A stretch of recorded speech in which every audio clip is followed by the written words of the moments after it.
Hai, assalamualaikum warahmatullahi wabarakatuh.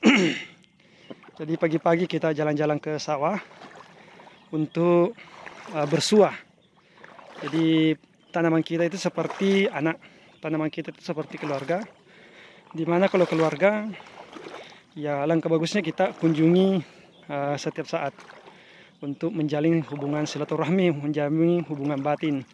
Sama juga dalam bersawah, padi ini kita keluarga kita, ya kita hubungi, kita datang minimal untuk menginjak-injak atau menginjak-injak di sela-sela legowonya dari padi yang kita tanam. Ini teman-teman sekalian, suara saya agak terbata-bata karena keringatan olahraga pagi, tepatnya jam 7. Ini teman-teman sekalian, coba kita lihat di sini kan rumputnya sudah mulai tumbuh. Namun ada airnya, rumputnya sudah mulai tumbuh.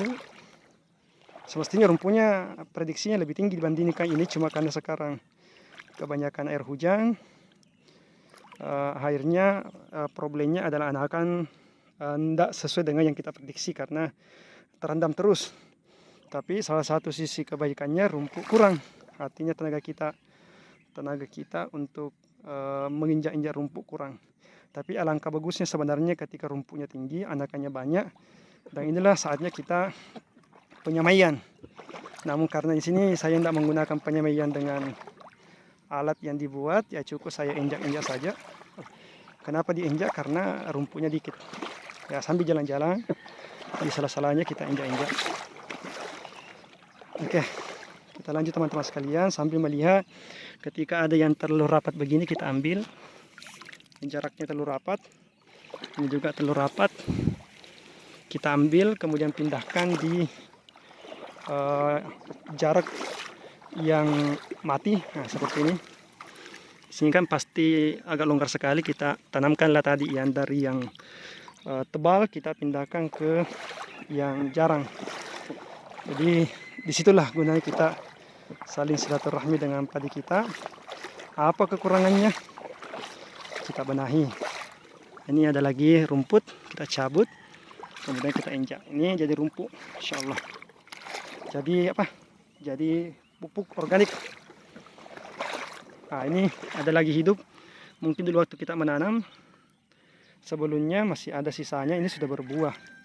Kita injak saja. Kenapa kita injak? Karena ini tidak sama musimnya. Jadi dari hasil panen sebelumnya, sisanya itu masih ada hidup. Kita injak saja untuk jadikan sebagai pupuk organik. Nah ini ada rumputnya, kita injak.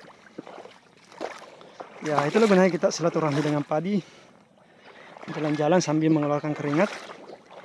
Nah, kemudian kita injak-injak. Dan konsepnya teman sekalian dalam bertani tidak usah terlalu serakah. Maksudnya serakah, tidak usah mengambil pekerjaan yang begitu luas kalau memang tenaga kita hanya sendiri. Ya kecuali kalau mampu mempekerjakan orang lain, ya alangkah bagusnya kita bisa juga mengambil lahan yang begitu luas karena ada orang yang kita pekerjakan. Tapi kalau cuma sendiri, janganlah lewat dari 70 are. Saya sarankan jangan melewati dari 70 are kalau kita sendiri atau paling tinggi lah setengah hektar. Supaya kita ada waktu untuk bersilaturahmi dengan padi. Karena ketika terlalu luas teman-teman sekalian, itu justru akan tidak ada kesempatan untuk menginjak di sela-selanya.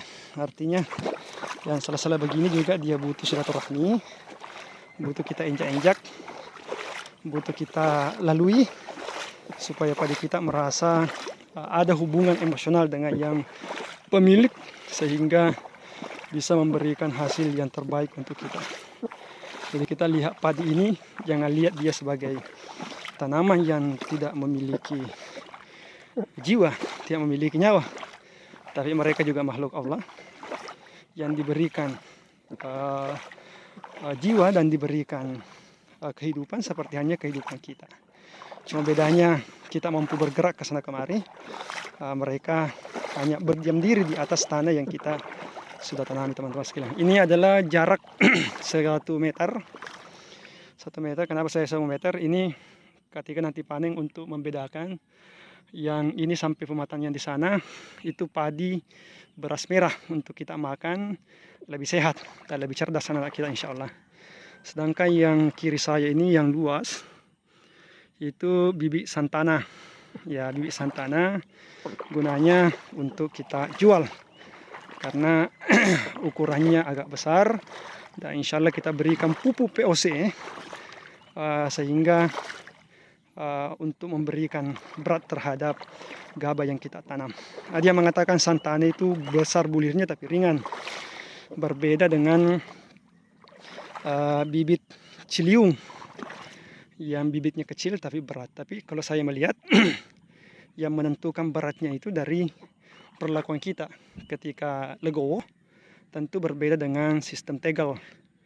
Ya, kenapa? Karena ada jarak yang luas begini untuk menanam dan buahnya itu untuk tidak ada yang mengganggu sehingga bisa berbuah dengan baik.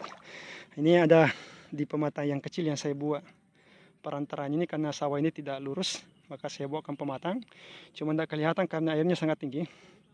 Tapi ketika nanti airnya sudah turun, yang sebelah di sini yang tinggi bisa tertahan airnya, sedangkan yang di sebelah bawah kita bisa membuang airnya. Karena ketika tidak diberikan pematang begini, yang di bawah masih tinggi, sedangkan yang di atas sudah kekeringan.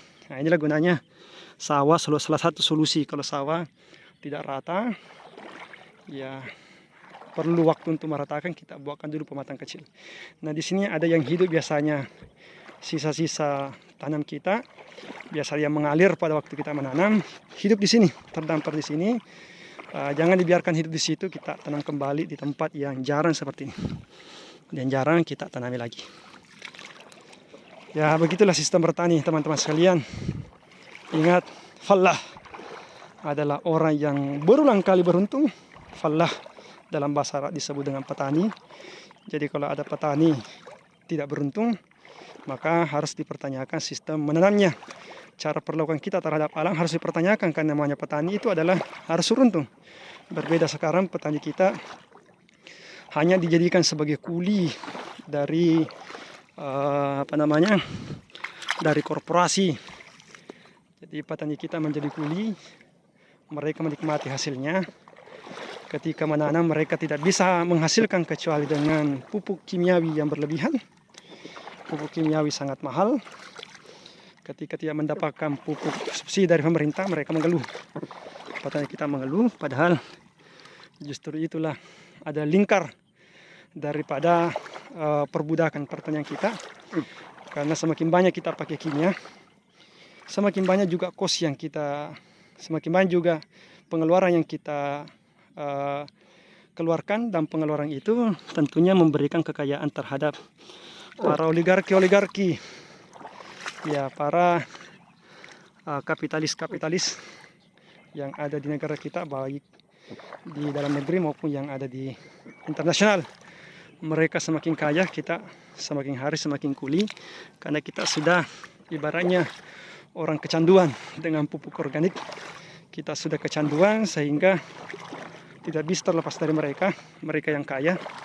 Kita malah semakin hari semakin sulit untuk mendapatkan hasil yang baik, karena tanah kita semakin hari semakin kering, semakin hari semakin kurus, karena diberikan terus kimia. Ada masalah kita berikan kimia, sehingga tanah kita tidak bisa berpenghasilan lagi tanpa pupuk kimia yang sesaat. Nah, konsep pertanian yang kita pupuki bukan padi kita, tapi yang berikan dipupuki, yang diperbaiki adalah unsur hara. Begitu pula untuk mempersubur tanah kita. Tiada lain kecuali kembali secara organik. Secara organik tentunya tidak bisa 100% langsung organik, teman-teman sekalian. Ini tetap saya menggunakan kimia dikit pada waktu jadi starter, karena sudah lama sekali menggunakan kimia. Jadi saya gunakan dulu sedikit dari pupuk kimia untuk sebagai starter, karena dari hasil pengujian tanahnya belum mencukupi untuk full organik. Tapi insya Allah 2 tahun yang akan datang full organik. Setiap tahunnya kita berikan pupuk kandang, dan setiap saatnya kita berikan pupuk POC. dan itu semua memberikan nilai tambah yang baik dari hasil pertanian kita. Oke, manjat dah wajadah manzara'a hasadah.